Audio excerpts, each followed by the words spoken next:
Good morning, everyone. It's Katie from Without a Crystal Ball. Before we get started, make sure you give me a thumbs up, like, and subscribe to my channel if you want more content like today's topic.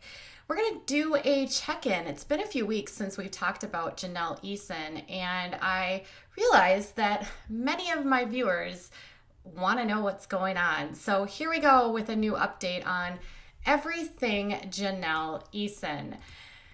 In North Carolina, Jenelle and David Eason visited with their children for the first time in 3 weeks during a court-supervised visitation. You heard that correctly. It had been 23 days since the couple had seen their children. They attended a hearing related to their custody case in North Carolina on Thursday, as well as Tuesday. This week, CPS removed the children from their home in May, but for some reason, they had not seen their children in 23 days. The court awarded them 1 hour of supervised visitation with their children, and they hadn't used that or had a visitation with them for 3 weeks. Not the best sign that these are parents that are interested in the well-being of their children. The last time they saw their kids, actually, Jenelle approached her mother, Barbara, and Ensley, her daughter, outside of a courthouse on June 4th. TMZ actually caught the entire ordeal on camera. Barbara and Jenelle fought back and forth. Jenelle accused Barbara of allowing her brother to post photos of her daughter, Ensley, in a diaper online, and Barbara was agitated because Jenelle approached Ensley, gave her a hug without a court-appointed supervisor to be in charge of the visitation, because Jenelle is not permitted to see her kids without a court-appointed supervisor. And when she approached them, it was outside of the visitation time. So since that date, neither her nor her husband had actually seen the children, and that all changed on Thursday when they met with the children at North Carolina court.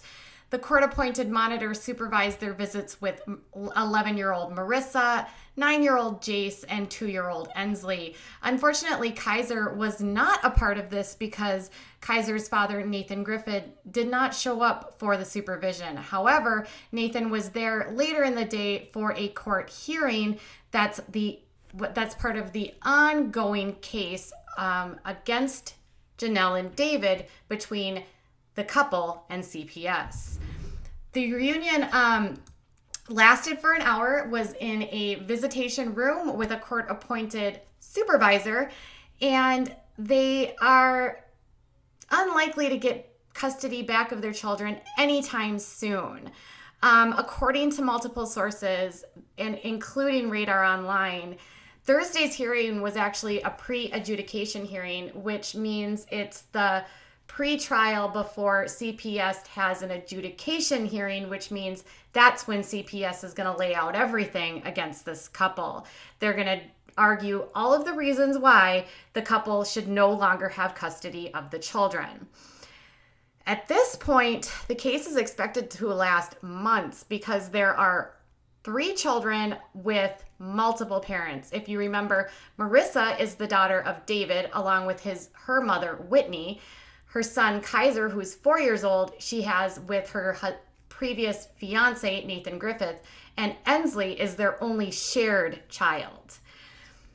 So basically what's happening is they're going to be in court for months and months and months. And in court earlier in the week, Marissa testified against her parents or against her father on Tuesday, and CPS actually testified that the house was filthy and in a horrific state that had holes all over the wall.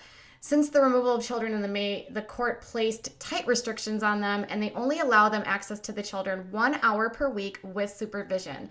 Because there are so many children with different sets of parents, this is going to take a long time. Despite all of the allegations that are going on in her life, Jenelle insists that she and David are doing everything they can to regain custody. According to multiple sources, including TMZ, the Ashley and Radar Online, and Us Weekly, Jenelle has enrolled in marital counseling. They are doing weekly counseling individually and together, and they hope to get a psychological evaluation completed for David to determine why he has such anger issues. Ugh. So, online, there's been a ton of rumbling about what's going on in this case because fans have been wondering Jenelle and David's relationship, along with issues with the children, have long been and played out on TV through the TV show Teen Mom 2. Many have wondered whether or not they would be able to use footage obtained by the show.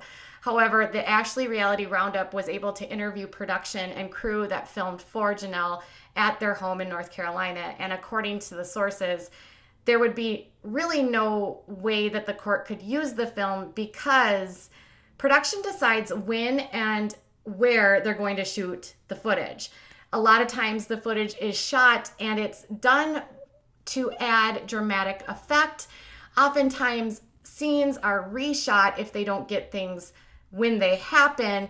And sometimes the content that they're showing you didn't even happen at all. Because the production has the ability to doctor and create fiction within the storyline, the court system would not be able to use the footage because there would be no way for them to determine if it was real or not. And even if they had raw footage, meaning it happened at the time and this is just how it played out, that also would be unlikely to be used in court because production, again, would have the ability to decide when they turn on the camera and when they turn it off, meaning that they could miss things that lead up to the altercation or the resolution that happens after the fact.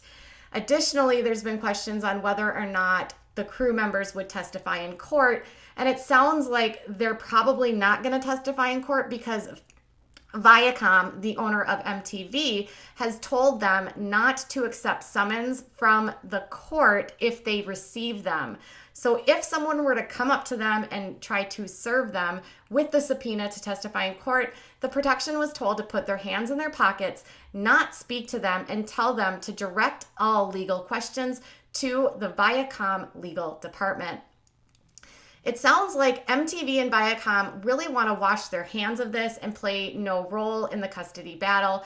Similar things happened with custody agreements or custody fights between another teen mom, Leah Mezer, and her ex-husband, Corey Sims.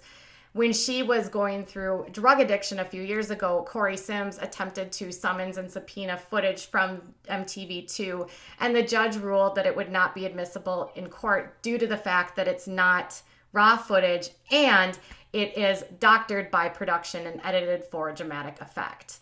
So unfortunately, all of the stuff that we've seen on TV may or may not be true, or it has been fabricated or reshot.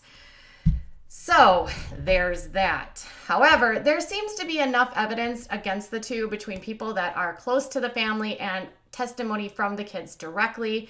MTV fired her in May, but despite not having employment, Jenelle doesn't seem to be missing a beat in terms of trying to use her fame and celebrity to earn money online. For the last few weeks, she has been pushing Clickbait on her Twitter and Instagram, and she outraged fans earlier this week when she shared a photo of an ultrasound and a link that said, or a caption that said, "See the link in the bio." The link went directly to an article that talked about other celebrities' pregnancies. Many people got angry at her because of the insensitive nature of sharing an ultrasound photo, given the fact that she's already lost custody of her 3 children.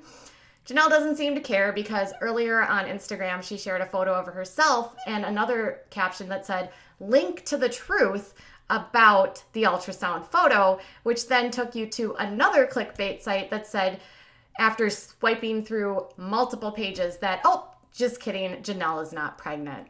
So my opinion is that Jenelle doesn't really seem to understand the severity of this and is still like showing people that the reasons that she doesn't have her kids based on her behavior and her relationship, she doesn't get it. She just literally does not get that this is not good behavior in the middle of a custody battle. So for now, it's going to take months, and the kids are still in the custody of their court-appointed temporary guardians. It's unclear what's going to happen. Jenelle seems to feel confident that she's going to get these kids back. Outsiders looking in are not feeling as confident as she is. We will always keep you updated on the latest developments with Jenelle Evans. You can always check out my articles on Patheos for more information, and make sure to subscribe if you want for future videos on this topic. I hope you guys have a wonderful day. Goodbye.